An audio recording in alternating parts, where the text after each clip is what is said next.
Wow.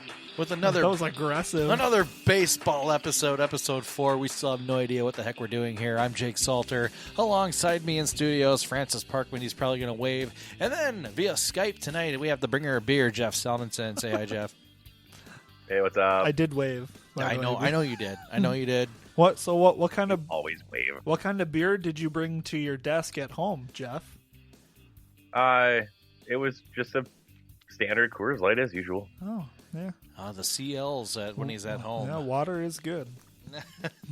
Sorry. It happens. All right, let's just get right into it. There's not a whole heck of a lot. We're going to make some stuff up today.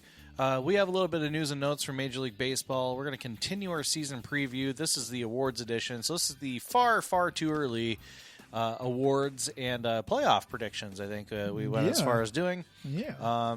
So I guess with that, let's just get right into our news and notes from Major League Baseball, which, of course, is brought to you by... We're going to go with the Crickets today. Oh. It's been a while since we had the Crickets sponsor a segment, so what the heck, let's do it, huh? All right. It happened. Cool. I was kind of hoping to hear from Chewy again, but that's fine. Maybe Chewy make an appearance later on. All right. You never know. Yeah. I'll start with the news and notes. I'll take it. Yeah, go for it. Since Yep. we have no clue what we're doing Absolutely. here. We have no idea what the heck we're doing. On Sunday, the Kansas City Royals and catcher Salvador Perez agreed to a 4-year, $82 million contract extension. We all know Salvador Perez, obviously being Twins fans, thorn in our side. Indeed. All the time. Career 269 average, 152 home runs, 535 RBIs. 500 of them against the Twins. Yeah, that about 100 of them homers against the Twins, too, I think. Doubt. God dang. Probably. 6-time All-Star, 5-time Gold Glove winner, 3-time Silver Slugger Award winner as a catcher. I suppose every position gets a Silver Slugger, right? Yes. Mm-hmm. Yeah, okay. Well, just kidding. I thought that was more impressive than it was. I mean, it's still impressive. It's but still impressive. Yeah. That's pretty good. Yep. Yeah. 2015 World Series champion and World Series MVP with the Royals, and he was the 2020 AL Comeback Player of the Year. I believe he tore his ACL in 2019, which is why he won the award, which is crazy because he still played catcher in 2020. It's nuts. Yep. Yeah, so congrats to him, We talked about it before, but that ACL stuff really isn't that big of a deal anymore. Right. It is, but, it's not a death sentence like it used to be. But when your career is basically being crouched and having, good for Salvador Perez. I mean, the Royals certainly didn't have to give him this contract. I think he's 31, I believe he is, And, I mean, unless he has like a Yachty-type career, he's most likely on the downslope of his career. So, I mean, good faith by the Royals to make sure he retires in Kansas City. So, I agree. You don't get that very much. Yeah, no, definitely not. And then some. What would you call this news? Interesting. Interesting. Methed up. Methed up. That messed up. Yeah. All right. Yeah. Is there a codon for this type of news? I don't think so. I'm sure the police have one. Sure. Chicago Cubs prospect Jesus Camargo was arrested on Saturday with, get this, 21 pounds of methamphetamines. 21 pounds of methamphetamines. Wow, it's very nice. Oh, wait, that's not nice. Also found in his car were 1.2 pounds of oxycodone. If I remember correctly, there was also $1,000 cash in the vehicle, and he was on his way, I believe, to a baseball clinic with kids. So, well done, Jesus Camargo. You stupid asshole. Basically, yeah. Like, yeah. Oh my god. like we don't say we don't say the really bad words anymore, but I want to. Jackass! I'm not going to. I mean, 22 pounds of drugs. Like, you just Wow. I just yeah. Goodbye. Yeah, not Yeah. It's over, Johnny. not good. 21 pounds of meth, that will put you in prison for a long time. Yeah, dude, screwed. That sucks. Yeah. Yeah. Well, too bad. Play stupid What games. makes you want to put 21 pounds of meth and almost 1.5 pounds of oxy It was in his equipment bag, his in Chicago his Cubs equipment Yeah. bag? equipment bag. What the hell, man? Yeah. They weren't going to check that? Like, how was that a good idea? Yeah. Let's no, move on. I don't get any of this. I am so You're not just wrong, man. beside myself. I don't understand.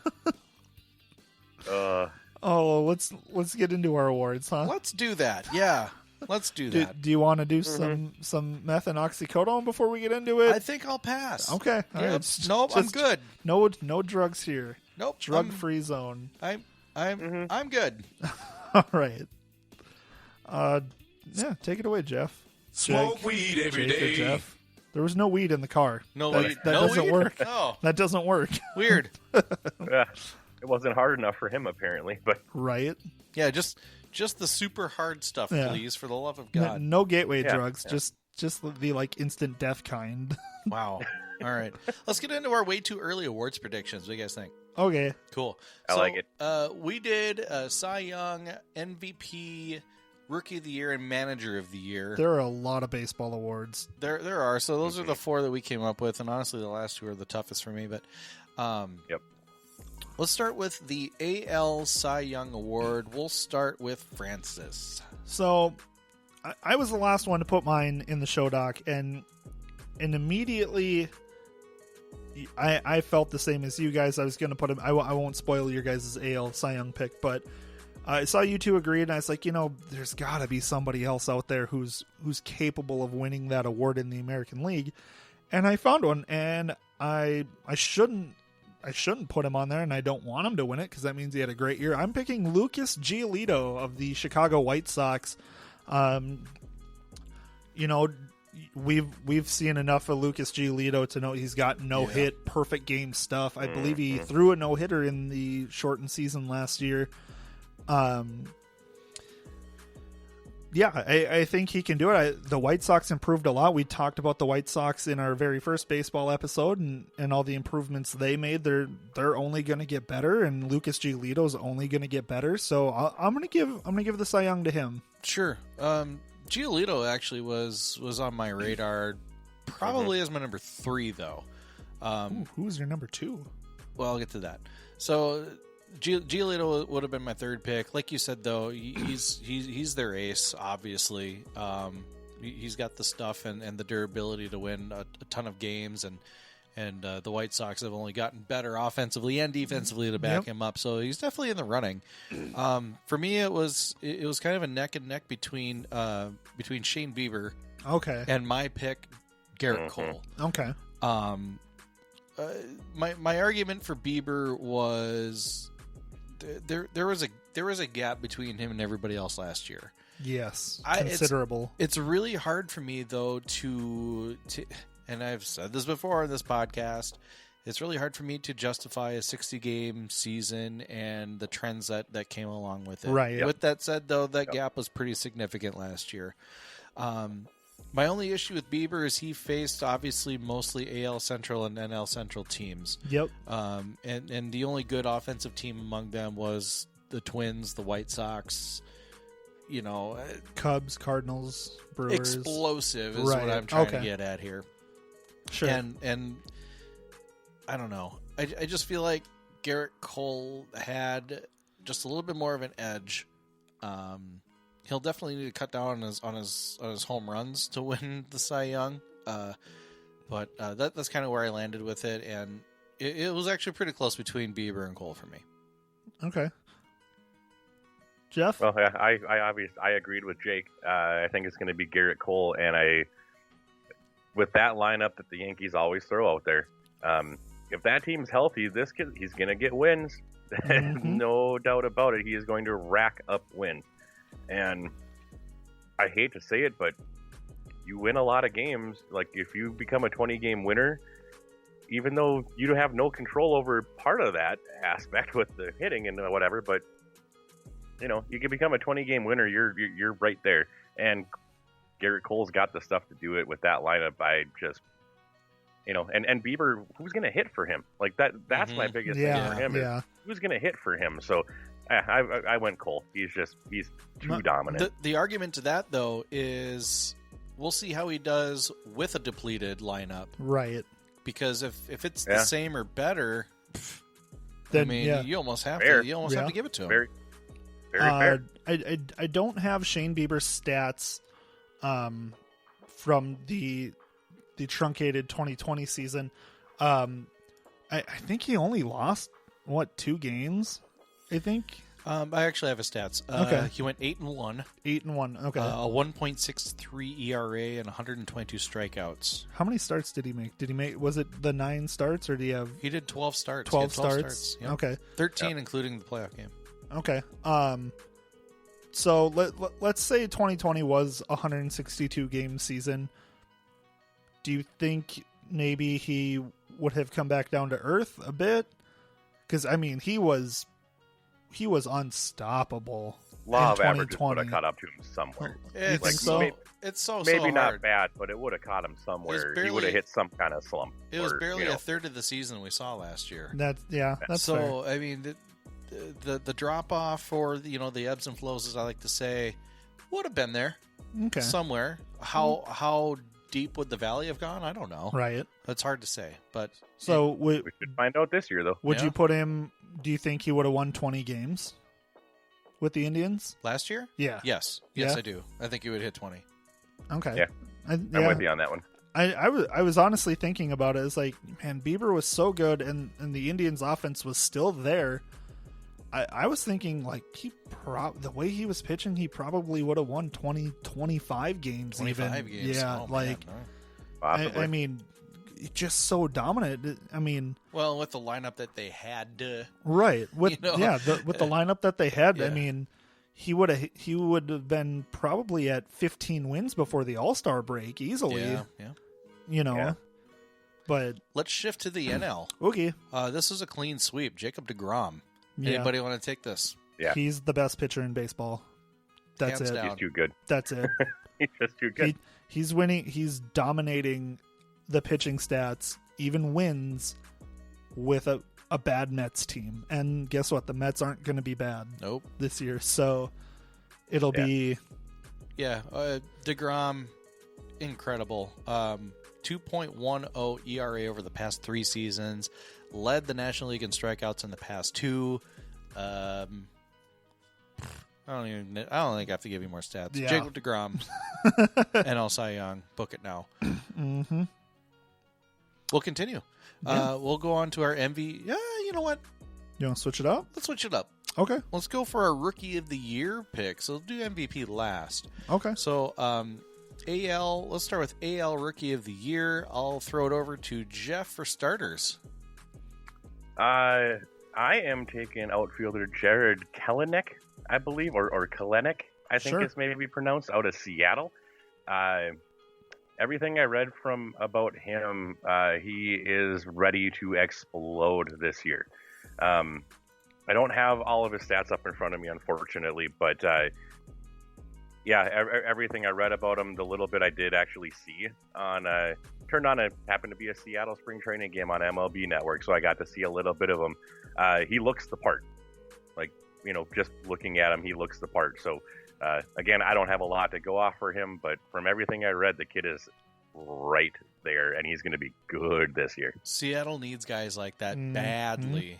They are in the hurt bag. Big time. Still not as bad as Baltimore or Pittsburgh is, but they're getting close. Baltimore's on the rise too, in my opinion. They're getting there. I'll go next here with my AL Rookie of the Year. I'm taking outfielder Randy Arozarena, playoff hero for the Tampa Bay Rays last year. I believe he's only 26. And that's why I took him, was for what he did in the playoffs. I think he's going to build off of that and keep the Rays in contention in the AL East. I don't believe I have them as a playoff team this year. But Yeah, I think he'll build off of his playoff success and win himself Rookie of the Year.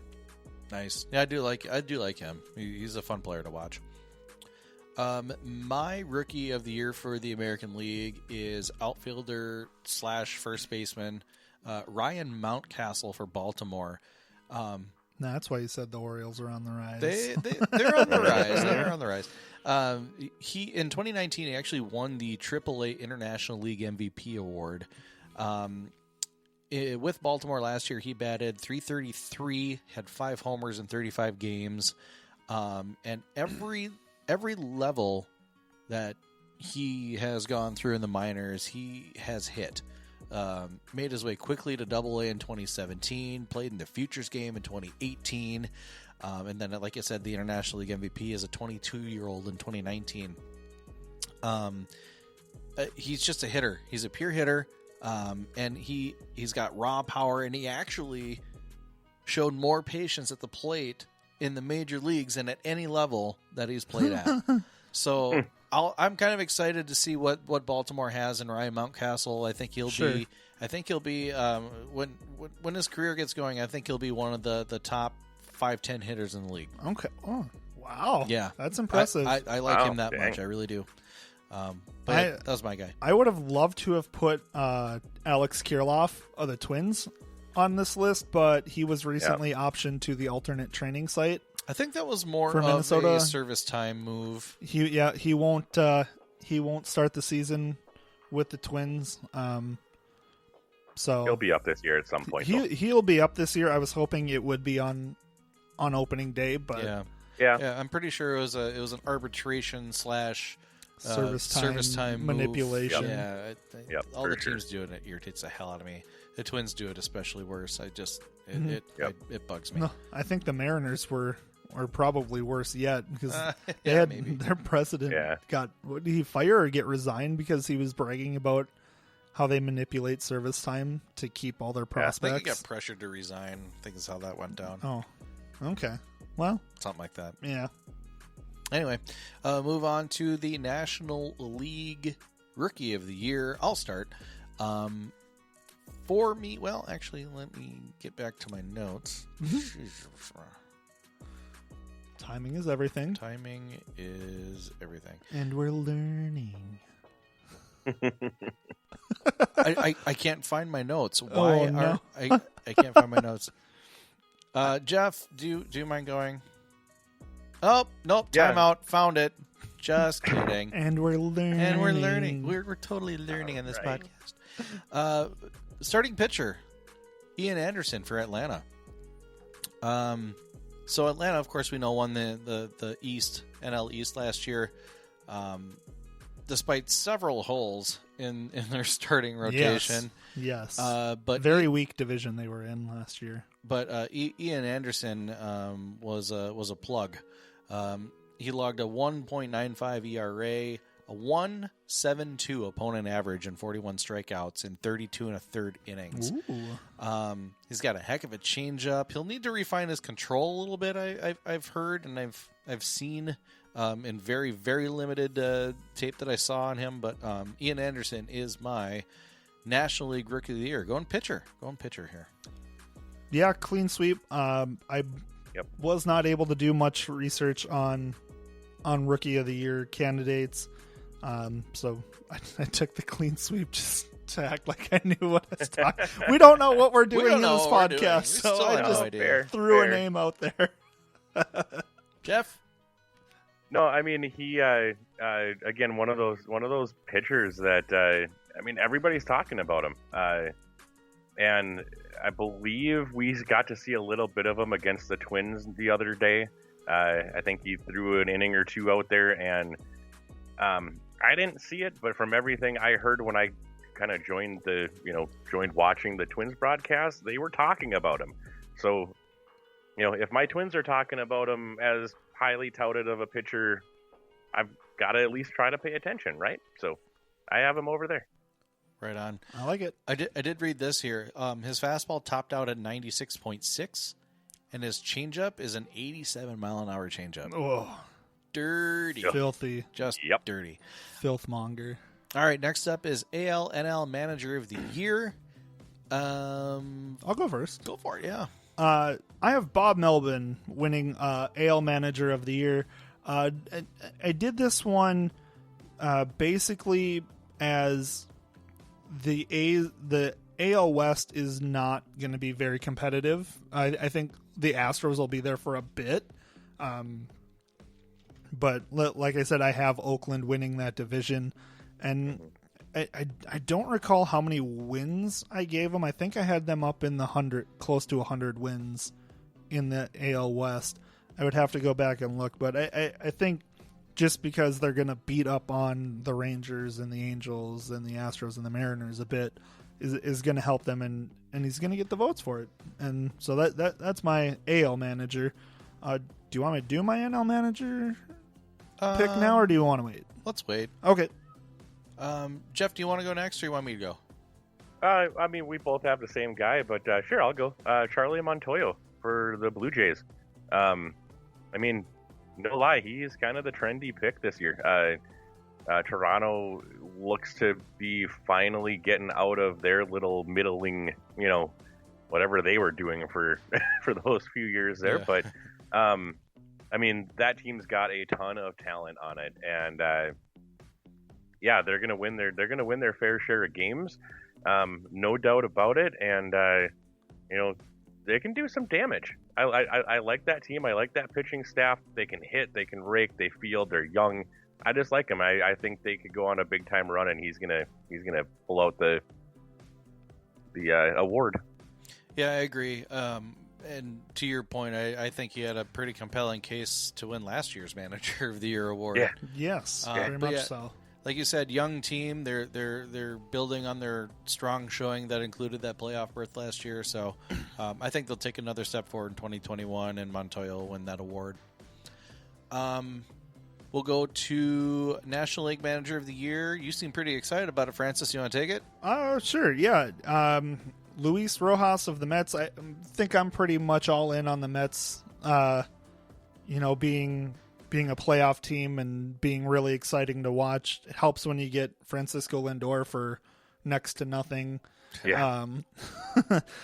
And Carrasco just thrown in as a cherry on top. Yeah, and Carlos Carrasco as the add-on piece, I guess. Add-on. Yeah, all right. Yeah. There are 29 other teams that would love a Carlos Carrasco, but anyway. Yeah, I think, if the Mets don't Met out and do normal Mets things, yeah, they're going to be very good, and they'll improve. I mean, every team's going to improve tremendously on their 2020 win total, but right. I think they'll improve on their win percentage, maybe. Yeah, win percentage. 2019 win total. So yeah, that's. I mean, I think our pick, Jake, because you have Rojas as well. I do have Rojas. Maybe a trendy pick.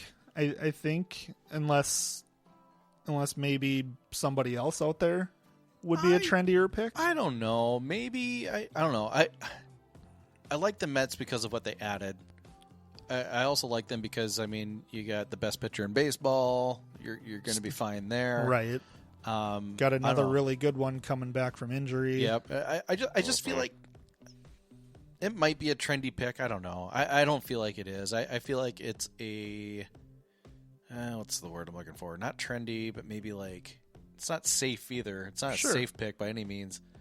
I don't know. I like the pick, damn it. That's what I'm going to stick with. I like the pick, Fair enough. Damn it. Jeff, you got somebody else. Who you got? I did. I went with Jace Tingler, manager of the Padres. I think that's the trendy pick. Yeah. Out of all the teams, they are going to be right there all season long. And they have the pitching and the hitting to go toe to toe with anybody in this league right now. So. Barring some crazy mental collapse on their part, I think Tingler wins it just because he led that team. So they're so and similar. It's the Padres. They're so similar to the Blue Jays, in my opinion. Sure, young roster. I just think they're going to take a step forward too. I feel like just feel like Rojas will win it. But I will say, going back to the NL Cy Young, I did toy with putting Blake Snell in there for the NL, and then I thought about Walker Buehler or Trevor Bauer. And then I was like, no, dude, they're not Jacob deGrom. And Yep. I was like, I'm definitely overthinking this. And I was like, Jacob deGrom. I did the same thing. I get it. Yep. All right. We got one more award. We do have one more award, and it is, of course, the MVP award. I'll go first. All right. Mike Trout. All right. I'm sorry. I hate to do it, but at the same time, See this? is that your shocked face? It's my shocked face. Yeah, well. You see my shocked face, Jeff? Can you see it? No. No? No. No. It's good, because I don't have it on. There's no Yeah. there's been no other American League player who's been consistent year to year than Mike Trout, and I don't know. I don't know for sure, but I don't think he was ever really fully in shape last year. I think it was more or less, Sure. hey, we're gonna play, cool, let's go. I don't know. The weird season, and he actually had a baby last year too. His wife had a baby, so Yep. he had a newborn at home all the time. He just seemed off all year last year, but it's not going to be that way this year. Trendy pick, sure, don't care. Trout, until somebody proves me otherwise. Sure. And I'm on board with you, Jake. I mean, Mike Trout is the best player in the game, period. And hopefully the Angels actually do something and don't waste his prime. Like that's the only downside with Trout is he They've already feels wasted like a good he's that chunk guy of it. that is Yep. just getting wasted. But there's not a lot more I can say though. Yeah, until somebody proves otherwise that they are now better than him. I give it to Trout. I did not go with Mike Trout, and my thing is with the MVP voting, and even like the Cy Young Award voting nowadays, they're using the WAR metric, wins above replacement, and you think about it. Yeah, Mike Trout's wins above replacement is so astronomically high. Think about this though: if he's not on the team, how effing terrible are the Angels without Mike Trout? Really bad, Like, Not God, good. awful. epically bad. Yeah, they're not Like, good. so you're going to give him MVP just because he keeps that team relevant? Like, that's not really how the MVP works. Like, MVP is this team cannot do what they do and be successful without this player. Yep. Well, the Angels aren't successful with Mike Trout. Right. So how does he win MVP? I'm taking Vlad Guerrero Jr. I loved watching his dad play. I think we all did. Hitting pitches that bounced first. It's always awesome. Yeah. Ridiculous. I just think he's a spectacular player. I believe he's playing third base still with the Blue Jays. I thought he was moving over to first. I thought he was moving to first too. Yeah, I thought so too. I could be wrong. But yeah, I think he's going to improve. He showed out last year. He showed out a bit in 2019 as well, I believe.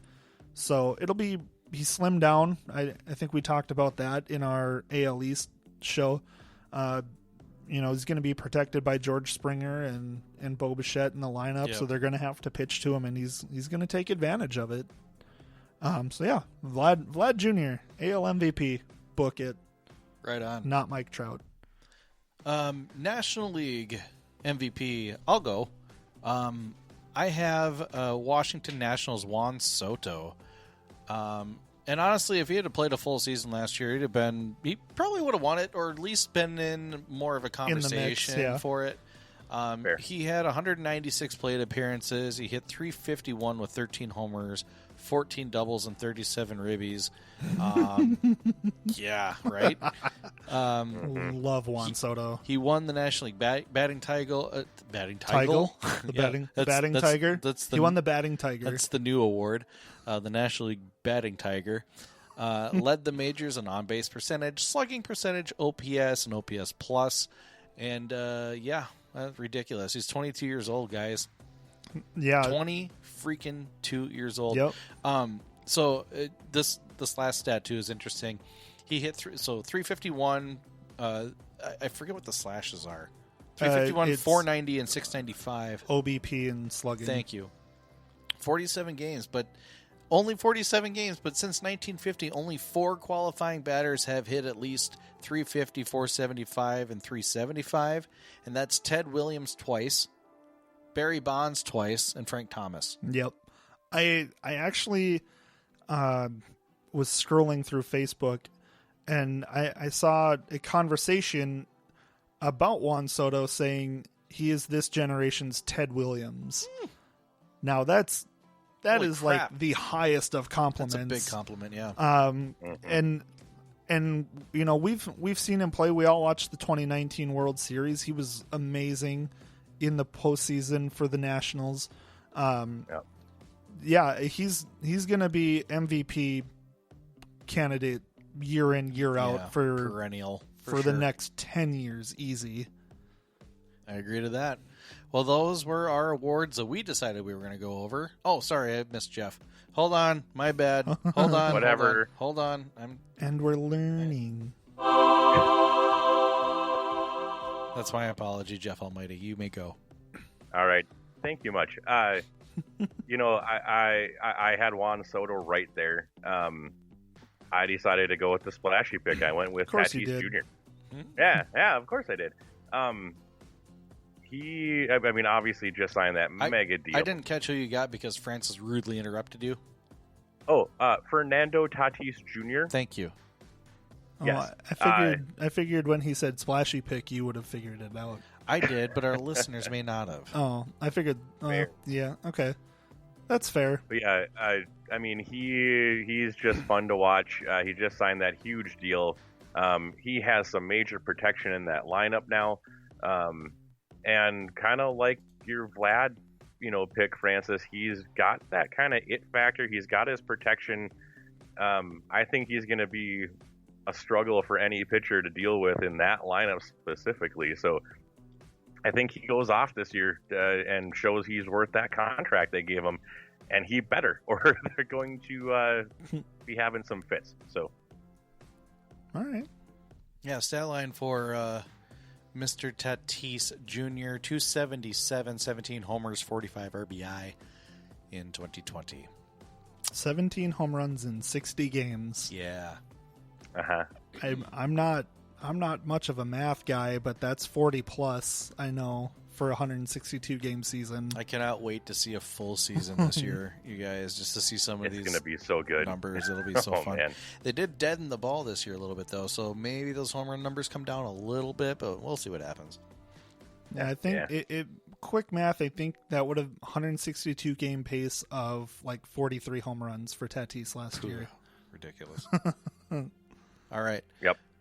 We will move forward to our way too early postseason predictions, and we kind of reached back to what we picked for division winners and kind of went through and did our postseason predictions. So we will start off with the wild card in both the American and National League.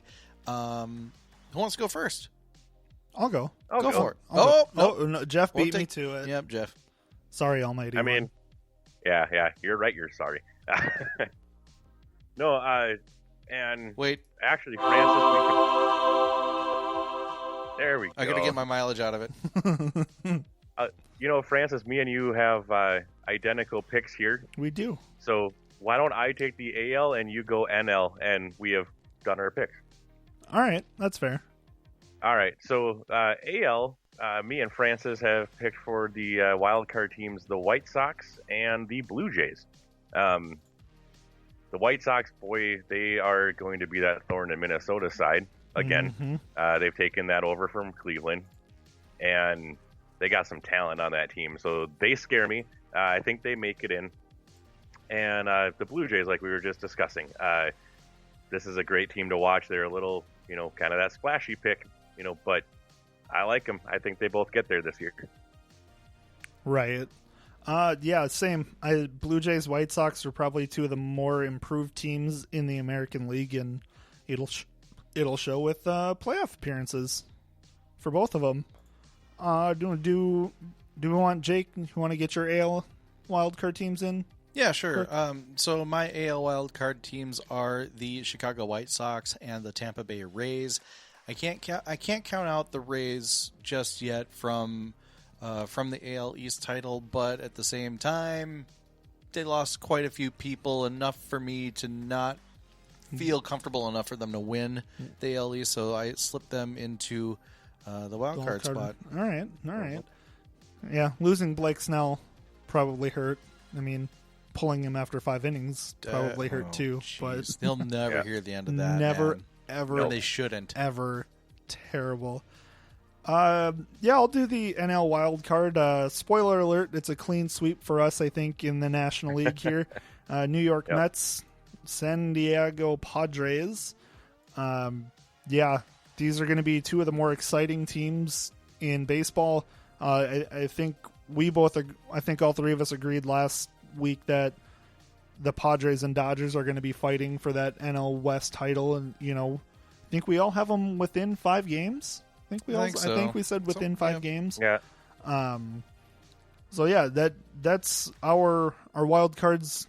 We talk about the Mets and Padres forever just because of the off seasons they have. But let's get into the divisional series. Sure. I guess I can start it. So my AL divisional series, I have the Yankees beating the Blue Jays. The Blue Jays are going to be good. They're just not quite ready to take over in the AL East one more year. And then our beloved Minnesota Twins are going to win a playoff series this year, guys. We'll win a playoff game. They will win. I just want one. Just give me one. They will win a playoff series, and they will beat the Oakland Athletics. I'll do my National League too. We'll get them all out of the way here. Sure. I have the Padres winning the NL wildcard game against the Mets. Sorry, Rob. They actually go into Dodger Stadium, Chavez Ravine, and beat the Dodgers in a 5-game series. And then the my NL East champion, the Atlanta Braves, defeat the St. Louis Cardinals in a 5-game series. So my ALCS is Yankees Twins. NLCS for me is Padres and Braves going into the next round. All right, I'll go next. So my AL is the exact same as yours. I have Yankees over the Blue Jays. I have Twins over the A's. Twins winning their first series since 2002. Ridiculous as that sounds. It was against the A's. It was against the A's, indeed. My National League looks a little bit different. Francis, you had Padres over Dodgers, right? Mm-hmm. I had Dodgers over the Mets here. I had the Mets actually coming out on top, but losing to the Dodgers. Just not enough firepower for LA or for New York.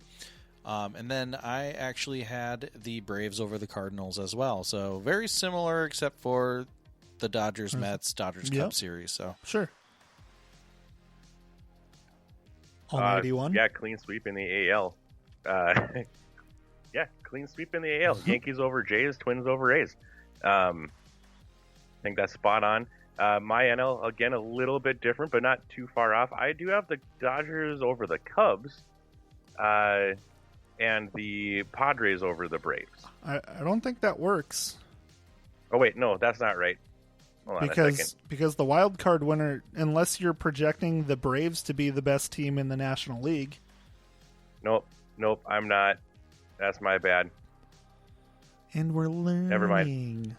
And we're learning. Padres over Dodgers. It doesn't matter because it's Jeff Almighty. Yeah, I screwed that one up, so never mind. Either way, in my in the way that this worked out in my head, at least, I ended up with the Yankees and Twins and the Padres and Dodgers, which I don't think that can work, but that's how I had it. Cannot work. It could work that way, but not how I looked at it wrong. Anywho, continue. All right. All right. Well, yeah. We'll move on to the championship series winners. Francis, keep going. All right. Unfortunately, I have the Yankees over the Twins because it's the Yankees and it's the Twins. And it's the Yankees versus the Twins. And the Twins don't beat the Yankees, especially in the playoffs. So the Yankees will be your 2021 American League champions, according to me. My National League championship series. There's no crying. There's no crying in baseball! If it's a 7-game series and we lose in heartbreaking fashion, I will cry. I'm fine with that. I'm fine. I'm fine with that. Your National League champion, according to me, is the San Diego Padres. Which, of course, means whale's vagina. Thank you, Ron Burgundy. I'm Ron Burgundy?